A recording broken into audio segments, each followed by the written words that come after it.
You are also the grassroots level functionary. You go to people, you go to village. को fourth pillar बताया जाता है।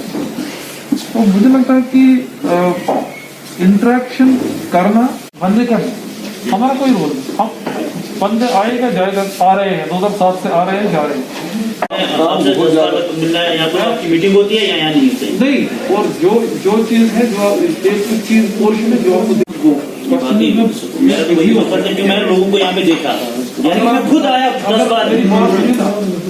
अगर आप किसी से पूछा भैया ये प्रोग्राम है 5 मिनट पहले ग्रुप में आ जाता है, वट एवर किसी ग्रुप में आ जाता है या हमारे एसोसिएशन के ग्रुप में आ जाता है। जो पिछले साल से ज्यादा थे, तो हमीद साहब ने चूंकि मुख्तसरन बताया कि क्या एग्रीमेंट्स वगैरह हैं, मैं चलिए जैसे तैसे करके, क्योंकि अनंतनाग से यहाँ आना ऑब्वियसली हाँ समझ आ गया। हाँ, लेकिन हमें सैलरी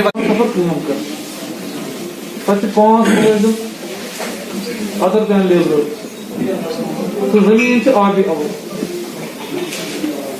हमारे जर्नलिस्ट फ्रेटर्निटी में किसी को पता नहीं है। आपके सोशल वेलफेयर में बाहर से एक टीम आया है जो विकलांग जो भी है जिस्मानी तो नाखेज उनको देख रहे हैं, उनकी इलाज मुआवजा के लिए जो मतलब बिल्कुल पसंद। मैं वहाँ पे गया, मैं थोड़ा इमोशनल भी गया वहाँ पे, कुछ रिलेटिव्स कि वहाँ पे हमें जो कंपनी तनख्वाह देती है वो बहुत कलील होता है, उसके लिए भी हमने बहुत कोशिश की थी मगर ऐसा करते हैं। उसके बाद हम अगर किसी से क्लेम भी करते हैं तो कोई हमारी सुनता नहीं है। और एक बात आज के जमाने में देखा जाए तो तमाम इंसान जो है एडमिनिस्ट्रेशन के सामने अपनी बात रखने से